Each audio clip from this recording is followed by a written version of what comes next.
Bienvenidos a Descifrando el Virus. Soy Ángel Villarino y este es nuestro 7º programa. Nos estamos acercando a la Navidad y ya estamos barajando opciones para iluminar y decorar este espacio. Atentos, porque podríamos aparecer en el próximo programa con un gorrito de Papá Noel o con unas orejas de elfo. Antonio además se ofrece a cantar alguna cosa, que no tiene por qué ser un villancico. Nos adentramos, como decía, en el 7º programa y en el 9º mes de pandemia. El debate ahora mismo está centrado en las casas, en las familias, en si habrá cena de Navidad. Además de charlar sobre esto y sobre el estado de la pandemia, vamos a hablar también de genética y de predisposición, de si tenemos ya alguna pista fiable para explicar por qué hay gente que supera la enfermedad, supera el COVID sin despeinarse, mientras que otras personas acaban en la UCI. Lo veremos en unos minutos, pero antes vamos a saludar al virólogo en jefe, a Estanislao Nistal Villán, profesor de la Universidad CEU San Pablo. ¿Cómo te va, Stanis? Hola, ¿qué tal? Pues aquí vamos, sufriendo, pero resistiendo. También al gran Juan José López Moya, investigador del CSIC, que trabaja en el Centro de Investigación en Agrigenómica de Barcelona. ¿Cómo estás, Juanjo?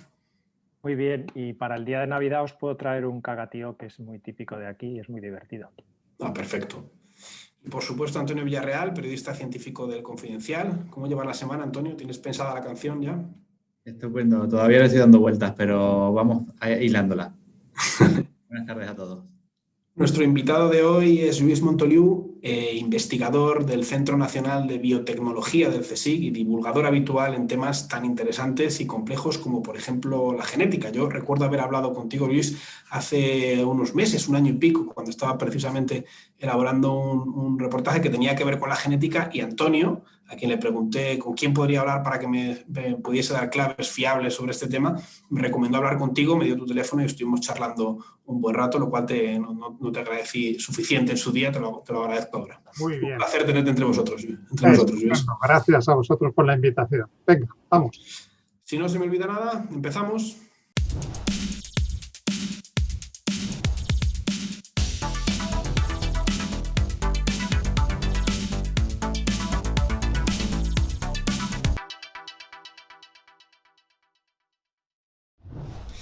Lo primero que os quería preguntar hoy es si ya habéis decidido cómo vais a celebrar la Navidad, qué tenéis pensado hacer y qué recomendáis a nuestros oyentes, qué creéis que tienen que hacer ellos. Si quieres empezamos contigo, Antonio.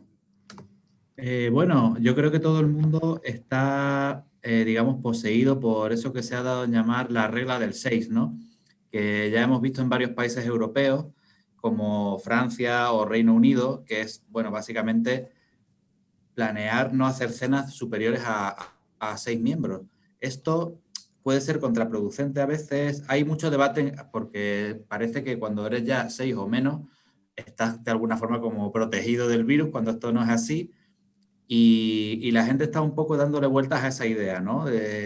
Las semanas pasadas hemos estado hablando también de ventilación, de la importancia del CO2, de tomar otras medidas que yo creo que la gente poco a poco también está aplicando a su vida diaria y están tratando de ver cómo pueden compaginarlo todo, pero los mensajes todavía son muy confusos, ¿no? Todo el mundo quiere apropiarse de qué es lo que recomienda la ciencia, cuando la ciencia en realidad no hay estudios hechos sobre cómo debería uno pasar la Nochebuena en mitad de una pandemia, pero bueno, ahí estamos, ¿no? Entonces yo creo que en mi caso estamos viendo cómo podemos ser los menos posibles y sin embargo tratar de agrupar a todo el mundo, que nadie se quede fuera. No sé si estaremos al final con todas las ventanas abiertas y con abrigos puestos. Supongo que por ahí irán los tiros, ¿no? Stanis, no sé si una de las cosas que se pregunta a la gente es si los niños cuentan también. Si a la hora de contar esos 6 en la cena de Nochebuena habría que contar niños o no habría que contar niños. No sé cómo te lo has planteado tú. Pues nosotros no nos vamos a juntar con nadie en principio. Vamos a estar lo que es el grupo de convivencia en casa y ya, ¿no? En cuanto a los niños, pues ha surgido un debate porque han salido algunas publicaciones en las cuales pues tratan de caracterizar si los niños son capaces de producir el virus y de infectar a otras personas. Y hay como evidencias de que los niños sí son capaces de producir virus, de producir casi o tanto virus como una persona adulta, Los niños también, pues por regla general, son más asintomáticos y parece que no van a propagar el virus durante tantos días como una persona mayor, pero pueden infectarse y pueden transmitir el virus. El tema de algunos estudios de los que han salido recientemente va orientado a que los niños con los que se hizo este estudio, pues se hizo en gran parte durante la época de confinamiento, en la cual pues, los niños estaban en casa, igual que el resto de las personas que sufrieron el confinamiento. Entonces el intercambio o la infección se producía entre los miembros de la casa o de aquellos que salían porque tenían que salir y volvían a casa. Y bueno, pues sí, el gran porcentaje de infecciones son de personas mayores, posiblemente también son las que salían a hacer la compra o a trabajar o lo que sea y se traían el virus a casa. Entonces puede ser la interpretación de esos estudios un poco engañosa, pero bueno, también es verdad que los niños puede que transmitan menos virus que una persona mayor, como he indicado anteriormente. Entonces, los niños, en mi opinión, sí que cuentan. Los niños, en principio, ahora mismo las infecciones en los colegios son menos habituales que en otros lugares de trabajo, por ejemplo. Y bueno, pues en ese sentido, yo creo que es apelar un poco al criterio de cada uno y a pensárselo 2 veces cada vez que haya que hacer una reunión. Si se puede minimizar, haya niños o no haya niños, sean 6, 5 o, bueno, pues, o 7, pero tratar de minimizar lo máximo posible la convivencia en esa cena que se haga. Porque al final, Juan José, la norma esta del 6 es más bien una recomendación, es decir, aunque sea una orden, pero no puede convertirse más que en una recomendación si tenemos en cuenta que la gente en su casa va a ser muy complicado controlar cuántas personas hay dentro de un domicilio, ¿no? Lo que comentaba Stanis es un poco las directrices que tendríamos que seguir, es intentar no hacer las reuniones tan amplias o las reuniones con gente de fuera de la ciudad en la que convivimos y con distancia. Especialmente, aparte de los niños que sí que entran dentro del debate, también las personas mayores, ¿no? En mi caso, mis padres ya no viven, pero sí mis suegros, y ellos no quieren reunirse con nosotros. Con lo cual, lo que estamos planteando es hacer alguna comida. Afortunadamente, en Cataluña pues hay más oportunidades porque tenemos, además de la comida de Navidad, también San Esteban se celebra, y puede hacerse una comida que si hay alguno de los días que hace buen tiempo, se puede hacer en el exterior. Entonces nos podemos simplemente reunir de una manera mucho más diferente, pero más segura en ese aspecto. Luis, ¿cómo se presenta tu Nochebuena? Pues estoy escuchando y yo creo que esta discusión la estamos teniendo todas las familias, pero yo creo que el mensaje que tenemos que lanzar tiene que ser más claro, tiene que ser contundente. Estas no pueden ser unas Navidades normales, no lo son. Y si damos a entender a la gente, a la sociedad en general, que pues siguiendo unas determinadas pautas, pues se va a acercar a lo que era una Navidad como antaño, creo que nos equivocamos. Porque creo que después, como algún colega mío que sabe mucho más de inmunología que yo y de virología que yo ya nos ha dicho, pues lo vamos a pagar en enero. Os voy a poner un ejemplo muy claro. Yo voy camino de 24 años aquí en Madrid. Esta va a ser la primera Navidad que no voy a ir a Barcelona. Yo, toda mi familia, mis hermanos, mis cuñados, mis padres ya no viven, pero digamos todos, tíos, amigos, están en Barcelona. Yo tradicionalmente siempre he ido. Este año no vamos a ir. Este año no toca ir. Creo que lo que corresponde es quedarnos cada uno en nuestra casa con los convivientes y con el mínimo de personas posibles y asumir que creo que es más importante que preservemos todos la salud que intentemos celebrar una tradición que es obvio que este año no la podemos celebrar normalmente. Porque es un poco... Y aquí enlazamos con lo que solemos hacer siempre en esta primera parte del programa, que es hacer una especie de minuto resultado de cómo están las cosas, de cómo evolucionan las curvas y cómo está evolucionando la pandemia. Lo que sí parece que está en el debate científico, que para nosotros que estamos todo el día, Antonio y yo desde la otra trinchera, la trinchera periodística, pero que estamos todo el día hablando de esto, es un temor. Hay mucha gente que todavía no lo tiene interiorizado, que es que la segunda ola parece que está remitiendo, con todas las precauciones que debemos establecer a la hora de hacer estas afirmaciones, pero no es descartable que en enero tengamos otro pico y que tengamos tengamos otro problema antes de que empiecen las campañas de vacunación, ¿no?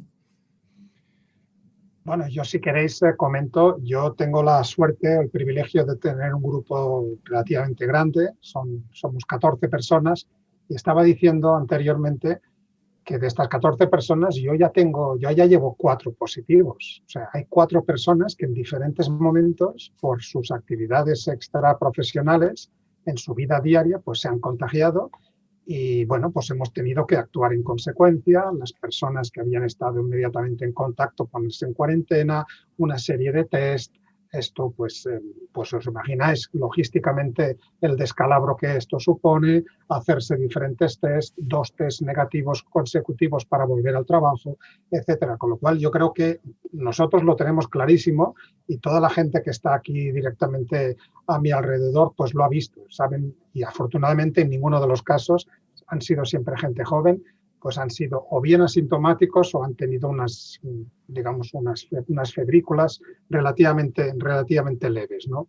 Pero yo creo que lo que tenemos que seguir contando es esto, que esto sigue estando ahí, que hay gente que lo pasa muy mal y que a mí me sigue sorprendiendo. De vez en cuando lo pongo, pero tampoco quiero hacerme pesado, pero de vez en cuando lo pongo en Twitter. Me parece sorprendente que hayamos interiorizado y vendamos como éxito que solo han muerto 250 personas. ¿Pero cómo que solo han muerto? O sea, esto me parece una brutalidad. Digamos, no nos acordábamos cuando en marzo era noticia cuando decíamos han muerto 15 personas o 20 personas. Y nos parecía una locura, nos parecía el fin del mundo. Ahora mueren 250 y vosotros ni nadie lo sacáis en portada, porque digamos toda la sociedad ha interiorizado que esto. Y entonces, claro, de vez en cuando hay que pararse. Me acuerdo que hace unas semanas, faltaban 2 semanas para Nochebuena y dije, mira, la gente tiene que saber que hagamos lo que hagamos, va a haber unos cuantos miles de personas que no van a llegar a Nochebuena. Y esto es matemáticamente así. Y ya es así. Ya creo que en este mes de noviembre nos acercamos a las 10.000 personas que han fallecido ya. Esos son los números que hay que visibilizar. Fíjate, en Italia, contábamos hoy en el Confidencial, lo contaba el corresponsal en Roma, Javier Brandoli, que en Italia han alcanzado cifras muy, muy parecidas a las de la primera ola. Han llegado a los 900 muertos, nos han rozado en algún momento, y él contaba en la crónica que allí la gente está haciendo una vida muy, muy parecida a la que hacemos aquí, casi normal, con algunas restricciones. Y reflexionaba sobre esto, sobre cómo se ha perdido el miedo. También es verdad que la sensación, lo decía en la crónica y creo que se puede extender a la situación en España, es que ahora está muy repartido en todo el territorio, entonces no hay situaciones de colapso en los hospitales como las que sí vivimos en marzo, porque estaba muy concentrado en algunas zonas, como por ejemplo Madrid, ¿no? Uh-huh. Sí, pero yo creo que el debate este continuo que parecen tener pues las diferentes administraciones entre economía y salud, pues es lo que nos está confundiendo a la gente. La gente tiene que saber que esto es muy serio y que nos enfrentamos a un virus que no lo conocíamos, que nos olvidamos que este virus hace 8 meses no lo conocíamos. Evidentemente que tenemos diferentes prototipos de vacunas, hay proyectos de tratamientos, conocemos más la evolución de los pacientes, claro que sí, pero desgraciadamente, sea un 1%, sea un 0,5%, este es un virus mortal. La gente muere con este virus y esto hay que quizá recordarlo y ponerlo en su justa medida, ¿no? Y a veces en este debate, cuando oyes algunos posicionamientos, yo es que este fin de semana me he puesto muy nervioso de ver, yo no me moví, yo vivo fuera de Madrid, de Madrid ciudad, vivo en un pueblo de la sierra y no nos hemos movido del pueblo nosotros y ver toda la cantidad de gente que estaba en el centro me ha producido una sensación de intranquilidad, porque tú sabes que entre esa gente implícitamente pues están corriendo un riesgo innecesario, sobre todo cuando tenemos unos porcentajes de 200 a 300 personas cada 100.000, que son significativos, con lo cual sumas y te das cuenta de que están ahí. Es curioso cómo las cifras van cambiando de significado, lo decíamos antes con los fallecidos, pero también el índice sobre el que nos estábamos moviendo, el índice de riesgo en el que deberíamos empezar a actuar, de pronto lo hemos subido inconscientemente y ahora estamos muy contentos porque hemos bajado de 500 a 300 y entonces decimos, esto va muy bien, pero sigue siendo muy alto. O sea, deberíamos estar idealmente en una zona mucho más baja. Otros países han tomado decisiones a partir de 50 en el segundo índice y nosotros estamos ya dando por bueno 5 veces más, 250. Y bueno, eso no es normal. No sé. Un poco también a raíz de lo que decías, Ángel, o sea, independientemente que sean 500, 50 o 25, estábamos, por ejemplo, en unas cifras muchísimo más bajas en junio y hemos visto cómo, pues, relajando el control, pues podemos volver otra vez al principio, simplemente con el run de que, bueno, pues hay que dejar que la economía fluya y todas esas cosas. Se pueden tratar de hacer una cosa sin perjudicar a la otra, simplemente pues teniendo en cuenta que hay que contener las cosas antes de que pasen. No necesitamos subir a 500 o necesitamos subir, lo que estaba diciendo antes Luis, que no tenemos por qué llegar a niveles muy altos para empezar a tomar medidas. Salvamos vidas si empezamos a reaccionar pronto. No sé si queréis comentar alguna cosita más o damos paso a la segunda parte de la entrevista con Lluís. No sé si tenéis algún comentario. Sí, yo creo que hay algo que deberíamos también señalar, que es lo que sabemos actualmente de la estacionalidad del virus, ¿no?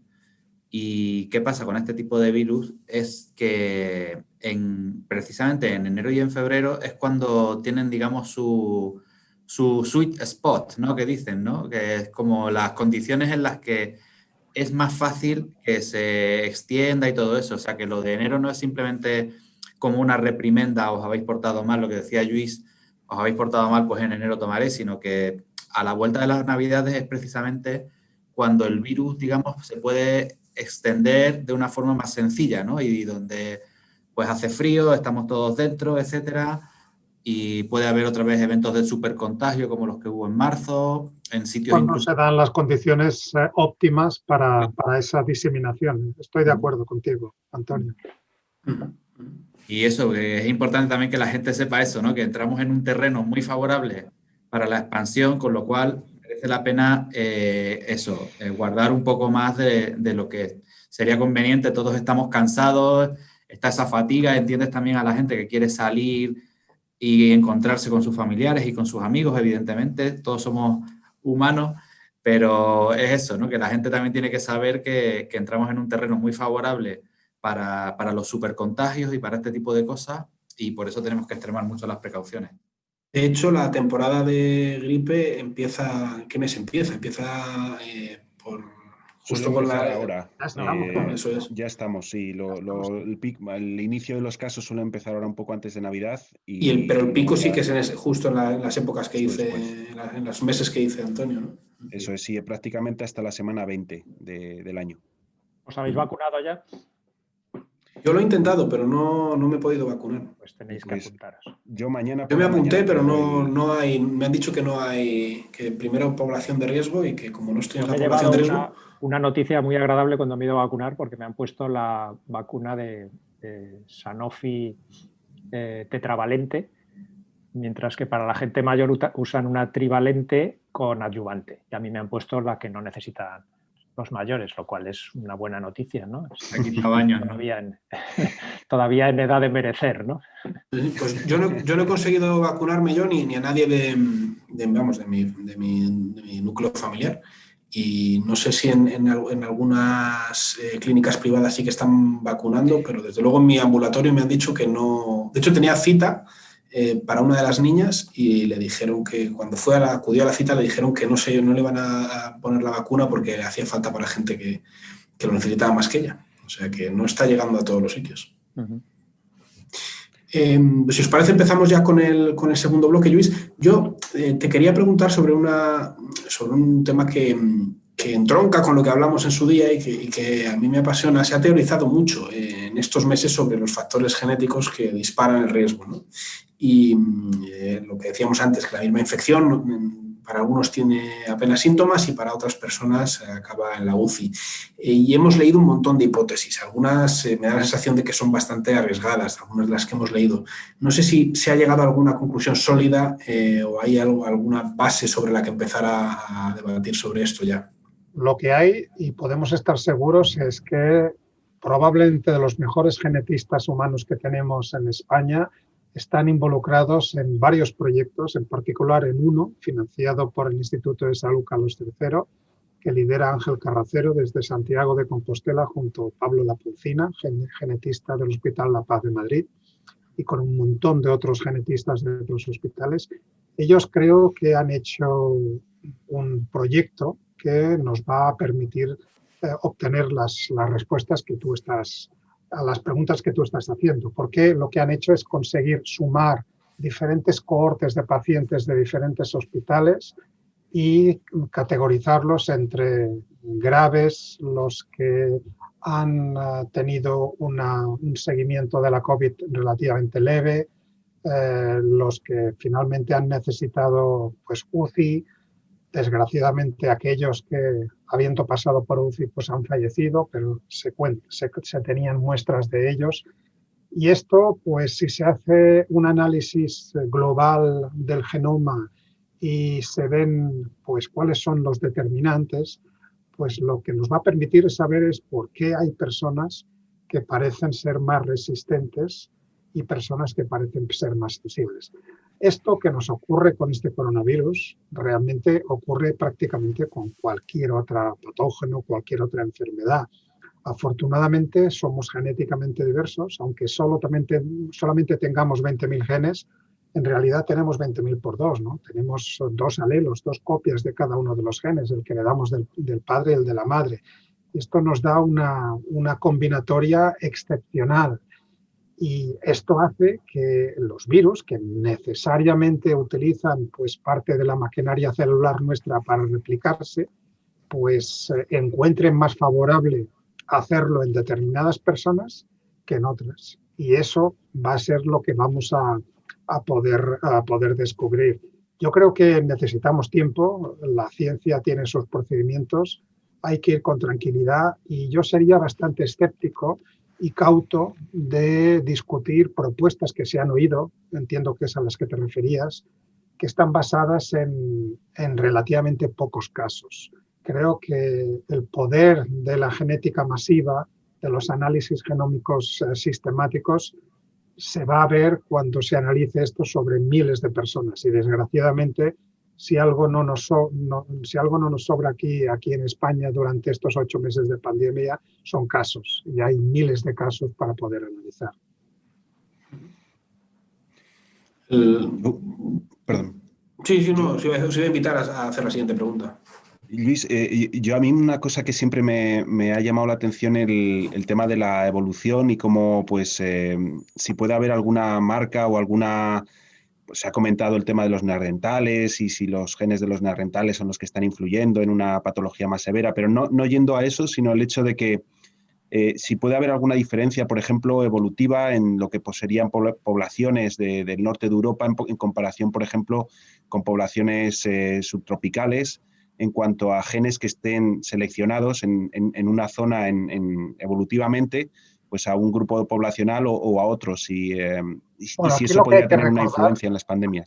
Aquí lo que hay que recordar, y gracias a tu pregunta pues voy a aprovecharlo, es que no existen las razas. No deberíamos llevarnos por esas aparentes diferencias en el aspecto externo que puede tener una persona de Noruega y una persona que vive en Etiopía, que aparentemente son muy distintos, pero genéticamente toda la población humana del mundo somos relativamente muy similares. Somos muy similares y eso creo que eso es importante y eso lo estamos viendo en esta pandemia, que no hay ningún grupo que sea resistente a este virus.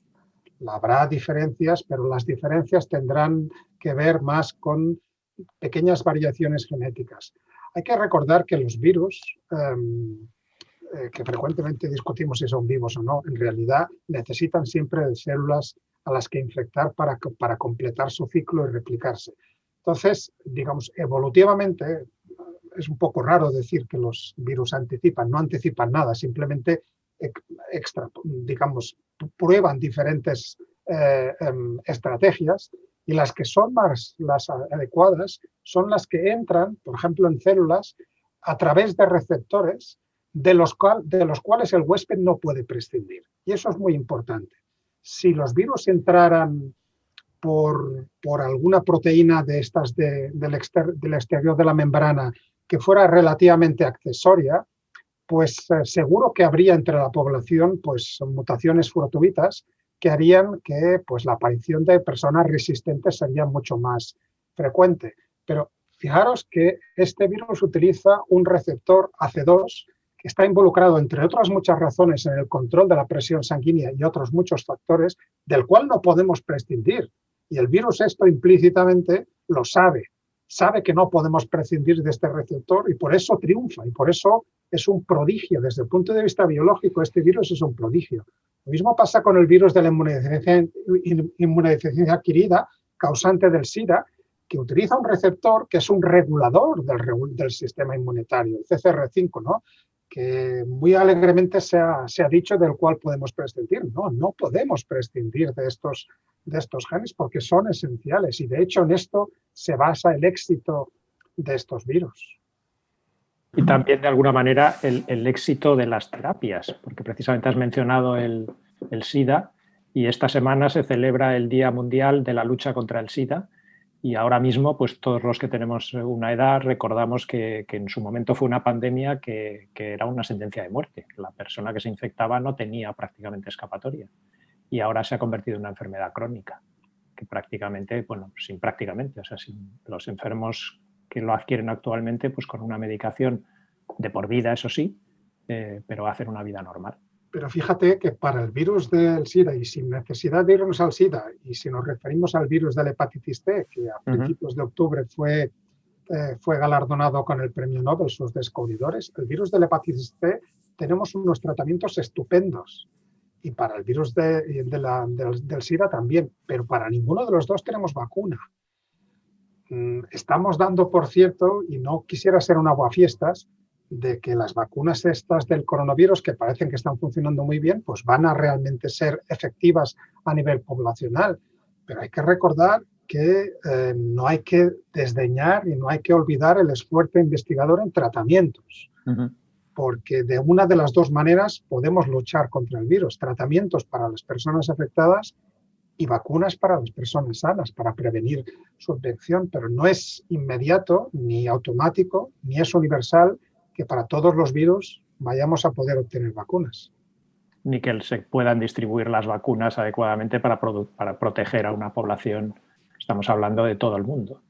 Bueno, es que la fase 4, de la cual nos olvidamos frecuentemente en los ensayos clínicos, que una vez imaginemos que en cuanto a eficacia y seguridad, con los grupos poblacionales que se han testado, estas vacunas son eventualmente aprobadas. Si son aprobadas por las agencias reguladoras, la EMA a nivel europeo y la EMS a nivel español, yo creo que lo que hay que hacer es vacunarse, porque hay que refrendar la credibilidad en estas agencias reguladoras y sin rechistar hay que vacunarse y hay que contribuir. Ahora bien, una vez están aprobados, sigue la evaluación del proceso, ¿no? Por ejemplo, para saber cuáles son los efectos de la vacuna a 6 o a 12 meses, pues caramba, tendrán que pasar 6 o 12 meses. No hay otra. No hay otra, o sea, no podemos hacer un regreso al futuro. Con lo cual, eso implica que la fase 4 va a ser pues, tan importante como lo ha sido para otros medicamentos. La fase 4 es en la cual, una vez está autorizada una vacuna, un tratamiento, pues se monitoriza lo que les ocurre a todas las personas que están siendo vacunadas. Y a veces ha habido casos en los cuales en la fase 4 se ha detectado algo que no se había detectado anteriormente, pero por la sencilla razón de que, a pesar de que se han hecho unos ensayos clínicos brutales, se ha invertido una cantidad de dinero que nunca antes se había invertido en el desarrollo de vacunas. Estamos hablando de 30.000, de 40.000 personas, pero es que solamente en España hay 47 millones de personas, con lo cual el salto de escala de 40.000 a 47 millones es muy importante. Y eso pues, nos dará muchísima información y ojalá que todo vaya bien y ojalá que estas vacunas, pues yo no sé si un 90 o un 95, me valdría por un 70, un 60%, que tengan un buen nivel de cobertura y que esa cobertura sea duradera por lo menos como lo es, por ejemplo, la vacuna de la gripe, duradera durante 10, 12 meses. Antonio. Oye, Luis, bueno, como nuestros oyentes sabrán de sobra, Luis ha trabajado mucho en la técnica CRISPR y que consiste básicamente en la selección y la edición de genes. Entonces, a priori, para una persona profana puede parecer una oportunidad, ¿no?, esta pandemia, para aplicaciones basadas en CRISPR, tanto diagnóstico como tratamiento. Entonces, te quería preguntar qué tal están funcionando, si hay posibilidades a la vista, o si no las hay, por qué hay, o si hay trabas regulatorias para llevar esto adelante. ¿Cómo está? O sea, ¿está siendo una oportunidad también para CRISPR, igual que la está haciendo para el ARN, o no, y por qué? Mira, las herramientas CRISPR si algo tienen es su versatilidad. Y lo han demostrado una vez más con el caso de la pandemia. Todo lo que tenga que ver con material genético, y nuestro coronavirus, el SARS-CoV-2, su genoma es ARN, es también material genético, pues podemos interferir o podemos intervenir con él con estas herramientas. Dado que conocemos tantas, unas de las que conocemos, que vienen de algunas bacterias, prácticamente cada una de las bacterias tiene algún sistema de estos CRISPR, que las bacterias usan ya de por sí para defenderse de sus virus. Y ahora lo que pasa es que podemos, digamos, sacarlas fuera de contexto, estas herramientas, y usarlas para defendernos de nuestros virus. En particular, la mayor parte de tijeras programables, que es como se llaman estas herramientas CRISPR, lo que comúnmente todos entendemos es que son capaces de cortar el ADN, el material genético que tenemos en el núcleo. Unas pocas, que las empezamos a descubrir a partir del año 2017, hace apenas 3 años, son capaces de cortar ARN. Estas que son capaces de cortar ARN, las hay que una vez cortan lo que tú has programado, se vuelven locas y cortan todo lo que hay en la mezcla de reacción, y esto que podría parecer un desastre y un desconcierto, se puede convertir con un troquito, se puede convertir en un sistema de diagnóstico, y las hay que no se vuelven locas, que son extraordinariamente específicas y que podemos dirigir, por ejemplo, contra el ARN del coronavirus. Que esta es una propuesta que planteamos nosotros, y yo, sin ser virólogo ni sin ser inmunólogo, si algo sé, yo sé un poquito de genética, pero nos rodeamos de gente que sabía, que cubría nuestras deficiencias. Nos rodeamos de virólogos, nos rodeamos de expertos en estos nuevos sistemas CRISPR que cortan ARN, y estamos intentando desarrollar pues un tratamiento antiviral que vaya al núcleo del coronavirus. Bueno, esto, que dicho así parece muy sencillo, pues como todo en biología, pues es bastante más complicado, ¿no? En particular, trabajar con este virus, pues recordemos lo que decíamos antes, es un virus mortal, exige un nivel de bioseguridad muy elevado, unos laboratorios de nivel 3 que tenemos en nuestro centro, pero que no es sencillo, no es práctico trabajar en estos laboratorios, y que los hemos reservado, digamos, para las fases finales. Estamos poniendo a punto el método en virus que son primos hermanos de este coronavirus, pero que nos permiten trabajar en un laboratorio de bioseguridad de nivel 2, que es más asequible y que nos permite hacer, pues digamos, todas las combinaciones que deseamos para ver que vamos a poder triunfar. Estamos pensando que esto podría tener éxito, porque ya ha habido pues unos primeros análisis hechos por colegas nuestros en la Universidad de California, en Stanford, que se publicaron en mayo, en los cuales ellos, en células en cultivo, demostraban que estos sistemas CRISPR eran capaces de reducir diversos virus de ARN, tanto el coronavirus SARS-CoV-2 como, por ejemplo, el virus de la gripe, que también es un virus que también tiene ARN como genoma. Si triunfáramos en las células, pues el siguiente paso sería saltar a un modelo animal, a un sistema preclínico, diferentes modelos animales, y eventualmente en un ensayo clínico con personas. Y tal y como lo visualizamos nosotros, sería intentar, o bien por vía sistémica, con torrente sanguíneo, o bien por vía inhalatoria, por las vías respiratorias, distribuir estas tijeras y garantizar que entraran en las células que ya tienen el virus, ¿no? ¿Y cómo sabemos que tienen el virus? Pues intentaríamos entrar aprovechando la misma puerta que utiliza el virus. Interesante. No sabemos, o sea, todavía tenemos, no hay hipótesis claras ni confirmadas sobre cómo los genes marcan la manera en la que nos afecta este virus, pero creo que sí hay bastantes conclusiones y bastante literatura científica sobre cómo afecta, cómo la genética es determinante para cómo reacciona el organismo ante otras enfermedades infecciosas. Hay algunos casos, creo, como el de la malaria, el propio SIDA, en el que sí que se han llegado a algunas conclusiones y sí permite incluso saber, teniendo el registro genético de una persona, saber cómo puede evolucionar la enfermedad en esa persona, ¿no, Luis? Sí, bueno, para diferentes enfermedades infecciosas, sobre todo las que llevan con nosotros bastantes años, pues se ha acumulado este tipo de conocimiento. Te refieres a que cuando nuestro sistema inmunitario responde, pues responde utilizando diferentes estrategias, ¿no? Y la suma de todas ellas hace que una persona, pues por ejemplo, salga adelante de una enfermedad grave y no acabe yendo mal y no necesite cuidados intensivos y acabe falleciendo. Si alguno de estos sistemas, por lo que sea, lo tenemos alterado, porque nosotros seguimos siendo genéticamente diversos, yo siempre recuerdo que todos nosotros somos mutantes, afortunadamente mutantes en diferentes genes, y la mayor parte de mutaciones las compensamos, ¿no? Desgraciadamente, para algunas pocas, cuando hemos tenido la mala fortuna de heredar pues variantes no funcionales tanto de nuestro padre como de nuestra madre, si esto ocurre con algunas de estas estrategias de defensa del sistema inmune, pues lo que resulta es que esa estrategia la tenemos inhabilitada. Y entonces ahí tenemos ya un factor de debilidad que cuando resultemos infectados nuestro cuerpo no va a poder reaccionar.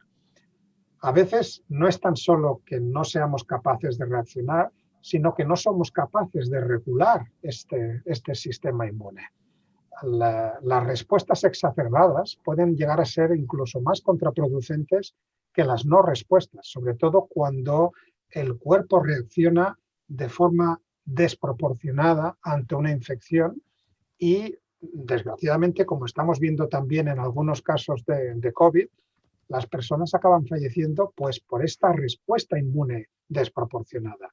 Y esto lo que nos está diciendo es que hay reguladores, hay como frenos que hay en el sistema inmune que los tenemos que tener activos, porque si no se descontrola todo y, digamos, no vamos a fallecer a causa del virus, sino de la respuesta desproporcionada que hemos montado nosotros contra el virus.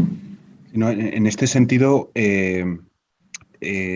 también está un poco por caracterizar o a lo mejor pues, nos podrías comentar un poco tu opinión sobre lo que es la regulación epigenética, lo que puede determinar que, a pesar de tener los mismos genes, la respuesta del organismo, de las células, ante un estímulo pueda ser diferente y que a lo mejor esto pudiera explicar que haya células o personas que tengan como un bagaje, un marcaje o un precondicionamiento que les haga responder distinto.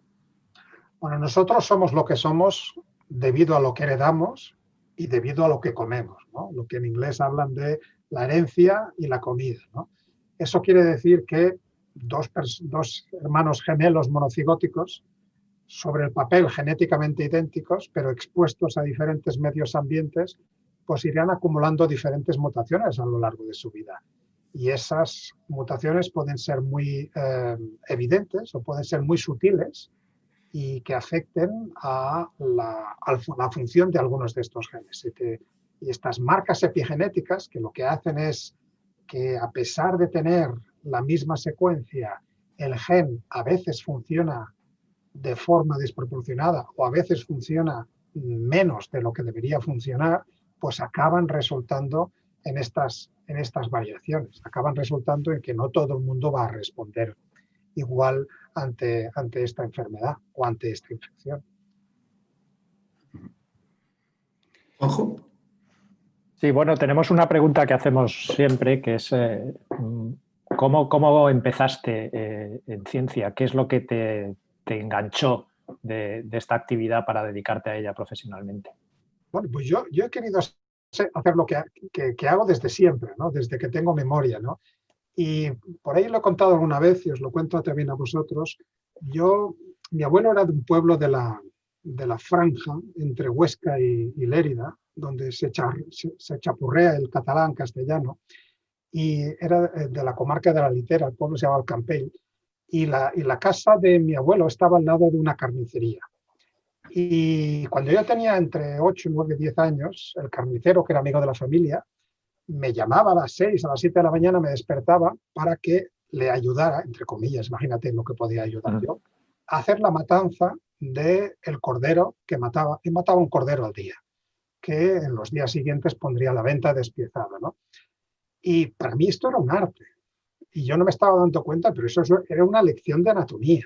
El cariño y el arte que aplicaba. Este era un matarife de los que ya no hay, o de los que probablemente hay, pero un matarife manual, me refiero, y el cuidado con el cual pues separaba la piel, separaba los diferentes órganos, trataba las diferentes partes de la carne. Yo creo que me entusiasmé ya directamente con ello y decidí que eso es lo que me interesaba. Yo quería entender todo esto que estaba viendo, ¿no? Que de repente, pues tú imagínate un niño de 8 o 9 años que abren un abdomen y empiezan a sacar órganos distintos, pues eso es como magia, ¿no? Eso es como, wow. No están en el supermercado envueltos en plástico. No. Y además están todos, y cuando esto lo ves diferentes días, pues ves que están siempre en el mismo sitio, ¿no? Y te das cuenta de que cuando va a degollar para que sea lo más efectivo posible, pues que pone el cuchillo en un sitio porque está ahí la vena yugular, porque lo que quiere es desangrar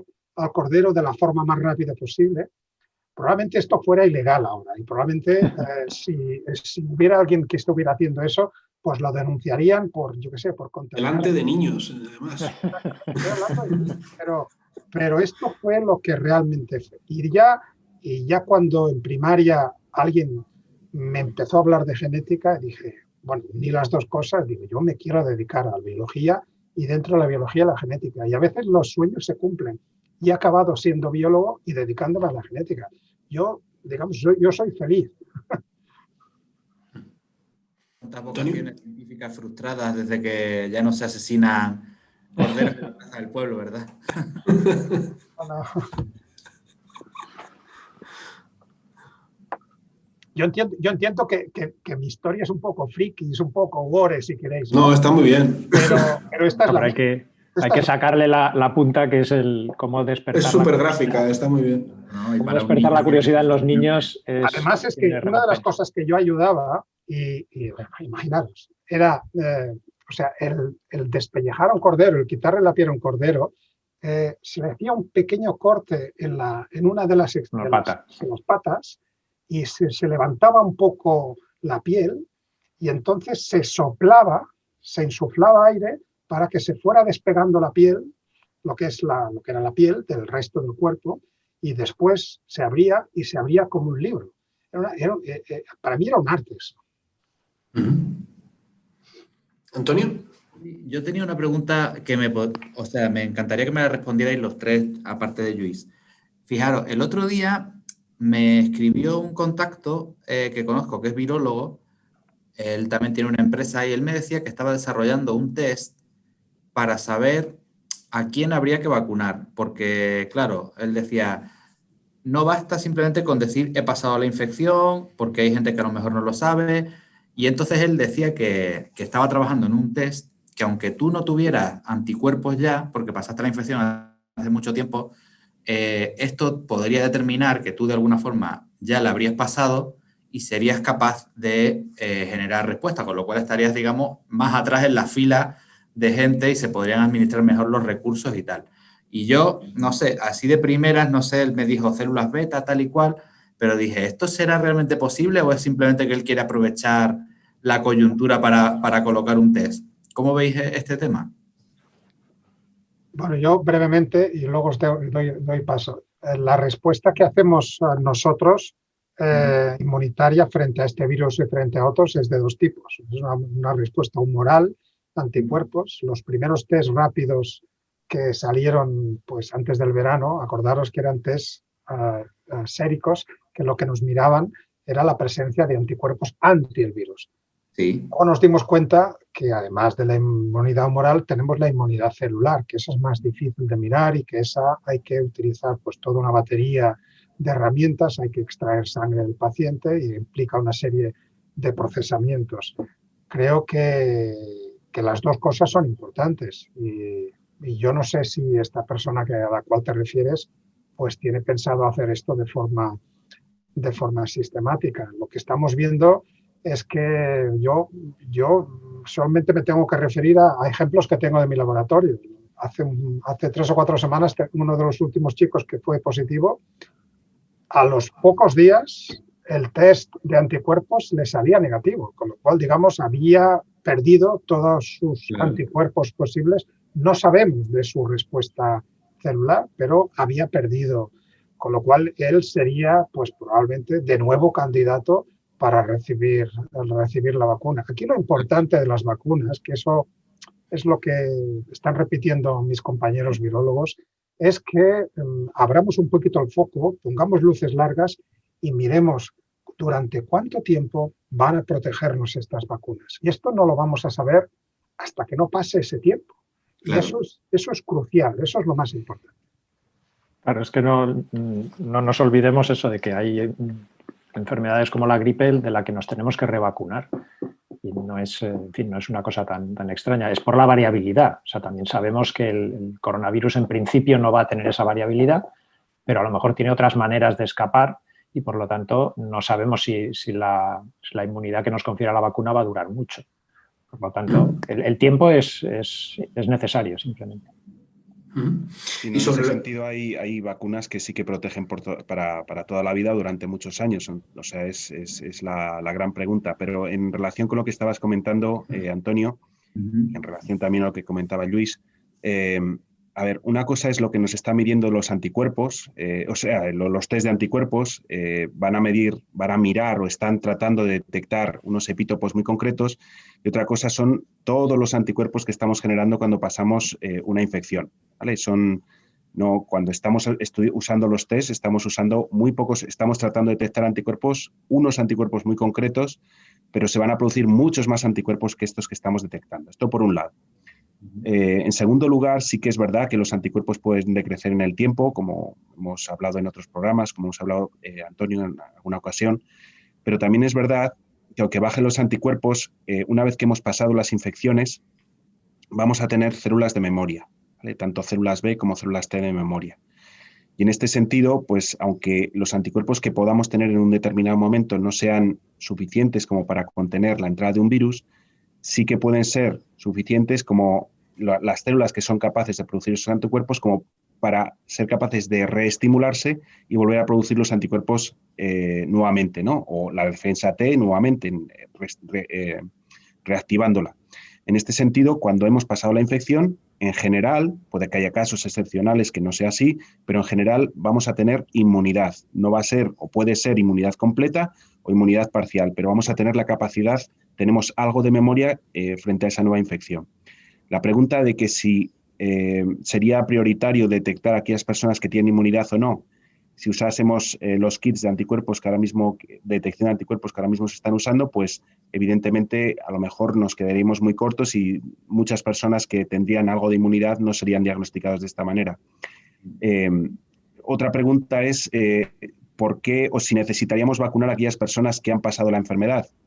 Esto es otro tema también del que podemos hablar en otro momento, pero y cómo es la estrategia de vacunación y si queremos que esa estrategia de vacunación sea capaz de contener en un lugar determinado al mismo tiempo al virus y prevenir que haya nuevos brotes en ese lugar en concreto. Y si todas las personas que han pasado la infección tienen anticuerpos suficientes como para bloquear la entrada del virus en el cuerpo de una persona, ¿vale? Entonces, en ese contexto, pues habría que determinar si es necesario vacunar o no vacunar.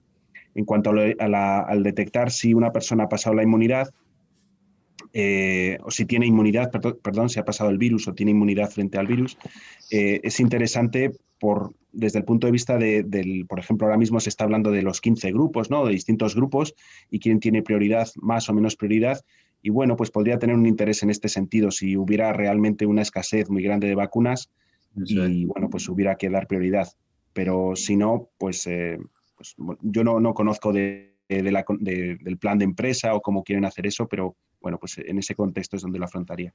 Y a la hora de establecer todas estas listas con prioridades de quién se vacuna antes y quién se vacuna después, supongo que también es importante tener en cuenta la complejidad de la propia campaña de vacunación, que muchas veces lo más sencillo es tener pocos marcadores en el historial médico probablemente de una persona y mirar la edad y mirar 4 cosas más a la hora, porque estamos hablando de millones de personas. Entonces, yo supongo que, no lo sé, pero entiendo que es complicado afinar muchísimo más que eso una estrategia que tiene que vacunar a millones de personas y en la que van a estar trabajando activamente pues un número muy limitado al final de trabajadores sanitarios, que son los que al final acabarán decidiendo y administrando la vacuna, ¿no? Entiendo que eso es muy complicado de articular. Esto es un reto fenomenal y yo creo que lo que hay que saber es que lo que nos tocará hacer en los próximos meses en el mundo, esto es algo que, al menos en la historia inmediata, esto no se ha hecho nunca.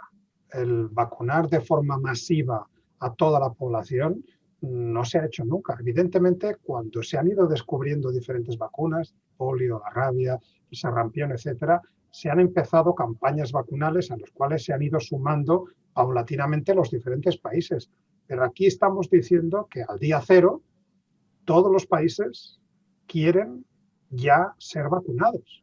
Y esto implica un reto logístico de producción, un reto de distribución, un reto de administración. O sea, todo requiere un tiempo y el tiempo de vacunación pues será tan breve como sea posible, ¿no? Unos segundos, 30 segundos, 1 minuto, 2 minutos, pero multipliquemos eso por millones de personas y veremos que el tiempo de los sanitarios va a ser determinante y que la única manera de afrontar eso va a ser con una cantidad enorme de personas involucradas en estas campañas de vacunación. Y además esto tiene que ser global porque de nada va a servir, y esto me lo llevo a mi terreno de la bioética, ¿no? Lo del principio de justicia, de nada va a servir que logremos que la vacunación sea efectiva en Francia, en España, en Portugal, si resulta que en Tanzania, al pie del Kilimanjaro, no hemos llegado, porque vamos a tener reductos de personas con infección que van a volver a infectar al resto del mundo. Eso o es global o no lo es, o no va a ser efectiva esta vacuna. Pues iremos viendo en los próximos meses y seguro que lo podemos ir comentando en los próximos programas. Hemos llegado al principio del final.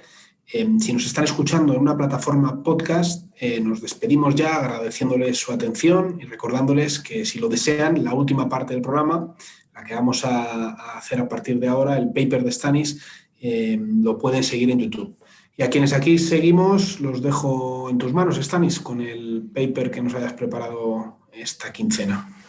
Sí, pues bueno, aprovechando que Luis estaba aquí y que bueno, pues han salido una serie de artículos relacionando la genética y la enfermedad grave de los pacientes con COVID, pues hay un artículo que me llamó mucho la atención y bueno, pues antes de empezar con el artículo voy a compartir esta diapositiva, no sé si la estáis viendo. Sí. ¿La veis? Sí, la mar de bien. Bueno, es una diapositiva, simplemente trato de explicar de lo que estamos hablando.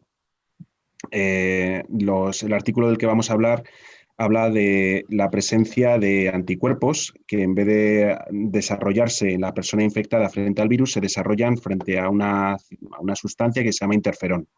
Entonces, esto del interferón es una citoquina, bueno, más bien una familia de citoquinas. Hay 3 tipos de interferón de tipo 1, de tipo 2 y tipo 3. Los interferones de tipo 1 pueden ser producidos por la mayor parte de las células de nuestro cuerpo y son, de hecho, fueron la primera citoquina descrita, se descubrió en 1957 Y bueno, pues es la explicación de qué es ese interferón o cómo se produce. Pues imaginemos que esto aquí a la izquierda de color marrón es una célula que se infecta por un virus. Dentro de la célula hay unos sistemas de detección de que ese virus ha entrado y se está replicando, y si el virus no es capaz de bloquear a este nivel la detección de la célula, pues la célula activa una cascada de señalización, induce la expresión de unos genes que están en el núcleo de la célula, y entre esos genes están los genes del interferón de tipo 1, ¿no? Bueno, pues ese interferón, una vez que se induce su expresión, se produce unos transcritos, unos ARNs mensajeros, que son traducidos a proteínas. Esa proteína se secreta al exterior en forma de citoquina, y esa citoquina pues, es capaz de unirse a otras células que tengan ese receptor, o a la misma célula que lo está produciendo, activando una segunda cascada de señalización que produce pues a nivel genético, en el núcleo de la célula que recibe esa segunda señal, la inducción de cientos de genes, ¿no? Muchos de estos genes tienen una actividad antiviral directa, lo cual hace que esta célula que haya recibido la señal interfiera o sea refractaria a una infección por un virus. Y lo que estamos haciendo, en otras palabras, es, mediante esta señal, estamos alarmando a la célula que recibe esa señal para que no se infecte. Entonces, los virus, en general, tienen estrategias para prevenir que esto pase, sobre todo los virus que son patógenos en una especie animal. Esto es, por ejemplo, el virus pues estamos hablando de la gripe, ¿no? El virus de la gripe tiene la habilidad de bloquear esta vía de señalización en células humanas, pero a lo mejor pues el virus de la gripe pues no es capaz de producir una enfermedad de este tipo pues en otra especie, pues como por ejemplo, yo qué sé, una serpiente o un cocodrilo, no lo sé. Una gripe que afecta a los humanos, que no afecta a otras especies, tiene como característica que ese virus es capaz de bloquear la producción de interferón, o en el caso de otros virus, de bloquear este segundo componente, la señalización a partir del reconocimiento de la citoquina. Incluso se da otra tercera situación por la cual algunos virus de DNA son capaces de secretar proteínas que son capaces de unirse al interferón y prevenir que éste se una al receptor e induzca esta segunda cascada de activación, ¿no?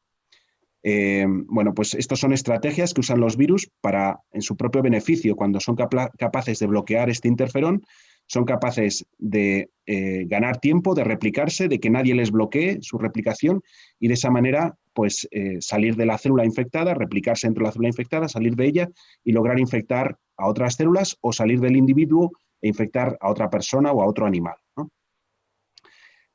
La segunda cosa que os quería comentar, o el segundo detalle que os quería comentar, es, bueno, pues he sacado una fotografía de un mapa que pues, podemos descargarnos de distintas bases de datos en las cuales podemos determinar dónde están los determinados genes en los cromosomas, en el genoma humano, ¿no?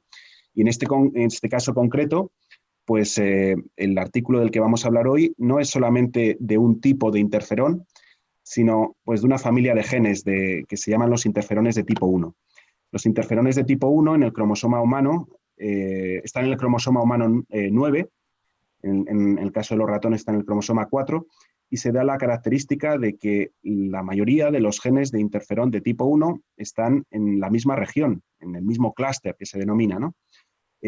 Y muchos de ellos son pues genes que tienen, como vamos a ver más adelante, una homología muy grande. O sea, son como si en esta zona del genoma se hubieran repetido una serie de genes o que hubieran salido del lugar donde se hubieran insertado en el genoma, hubieran salido y se hubieran insertado pues, en una zona muy próxima, ¿no? Hay duplicaciones, triplicaciones, y que cada uno de alguna manera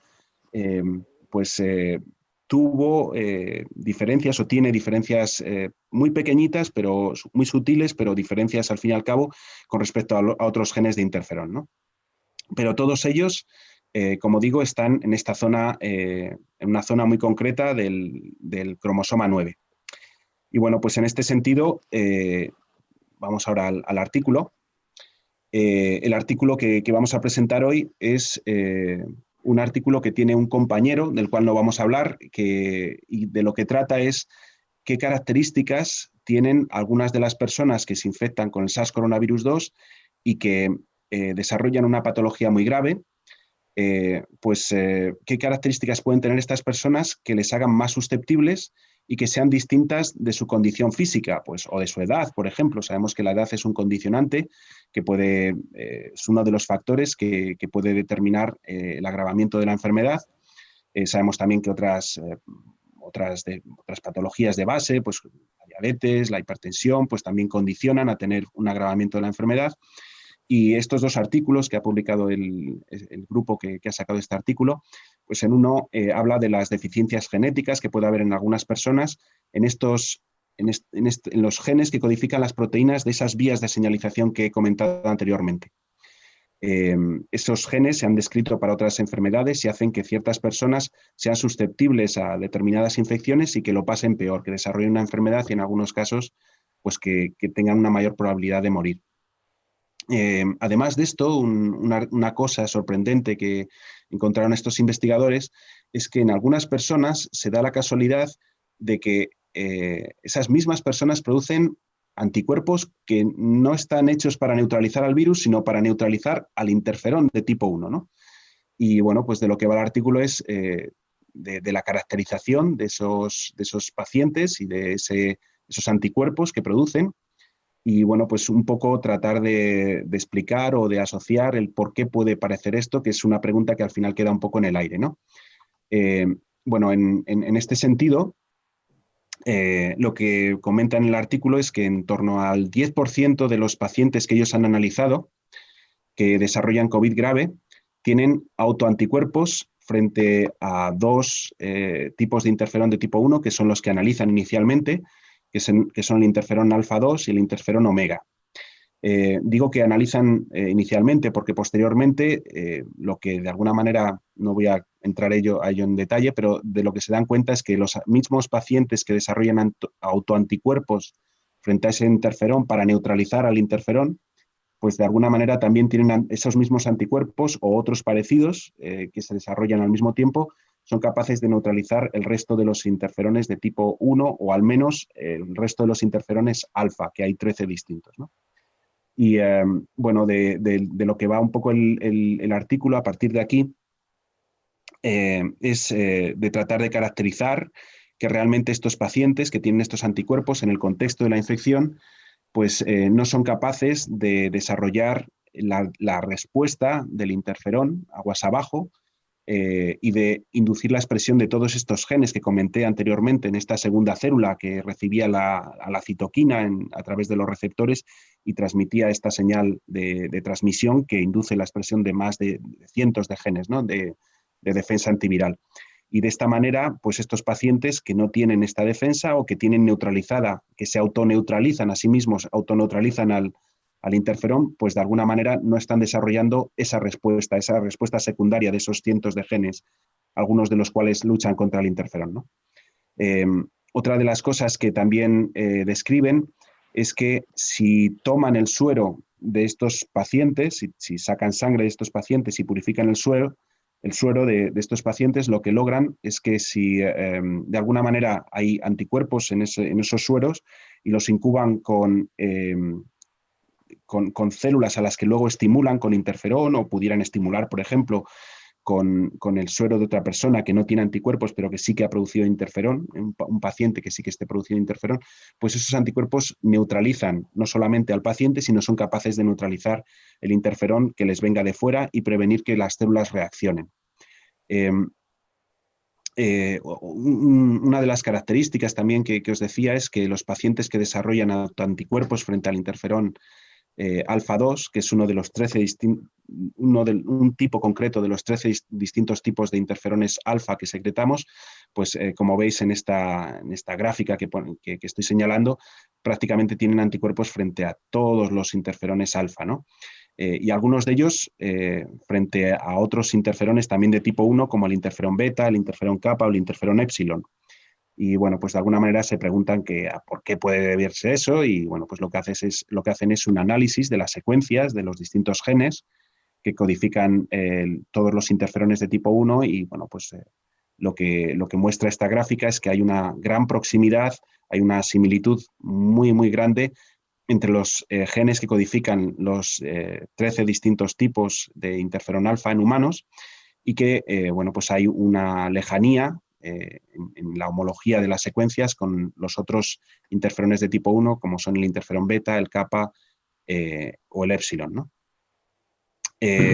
Otra de las características del artículo es que de alguna manera describen que estos anticuerpos que están produciendo estos pacientes son anticuerpos que están presentes antes de la infección. O sea, en otras palabras, pueden encontrar de los casos que analizan miles de pacientes, de los cuales hay un grupo un poco inferior a 1.000 pacientes que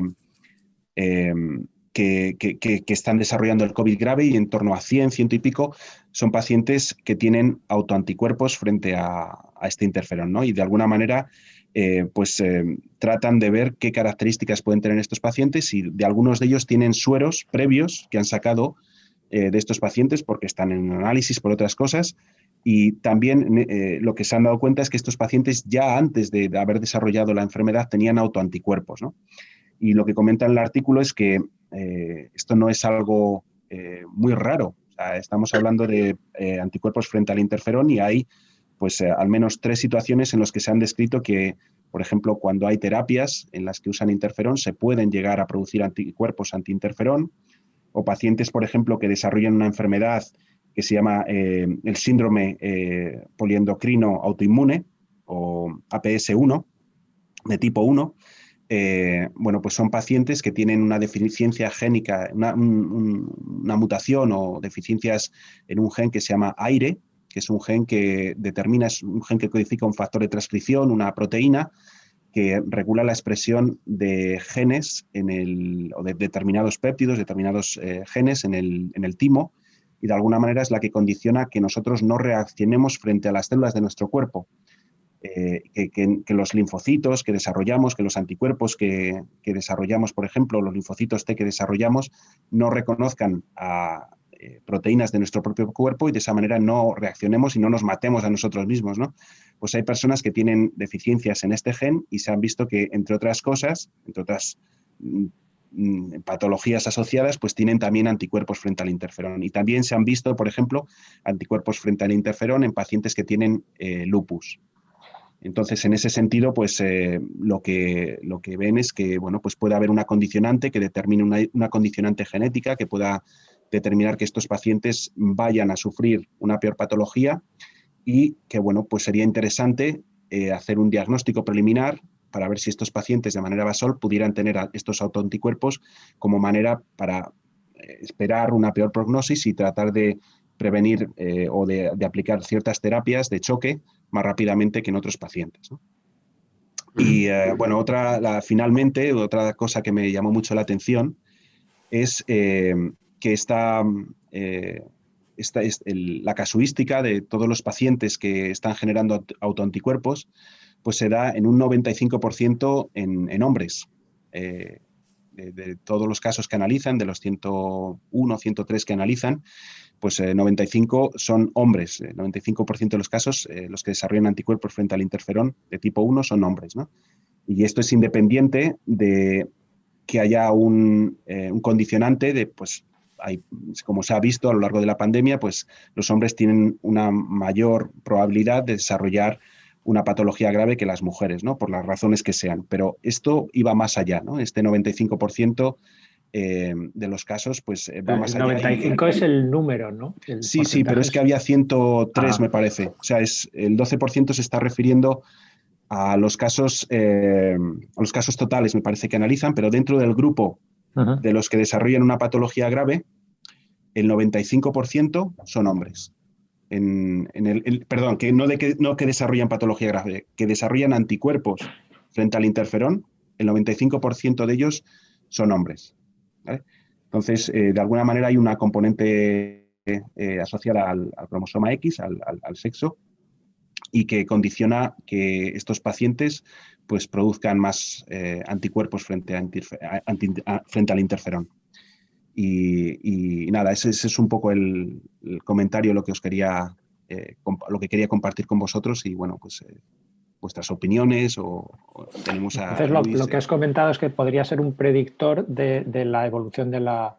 O sea, que se podría actuar si realmente se cumple que aquellos pacientes que se les detecta estos anticuerpos antiinterferón se deberían tratar de otra manera o se les debería actuar de alguna manera diferente para intentar atajarlo, ¿no? Sí, de hecho, una de las cosas que comentan es, bueno, pues ahora mismo se están desarrollando terapias, por ejemplo, basadas en anticuerpos neutralizantes.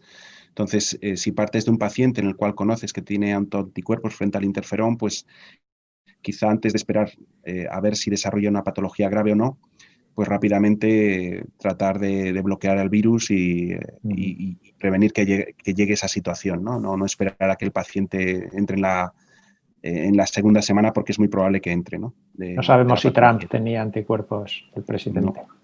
No.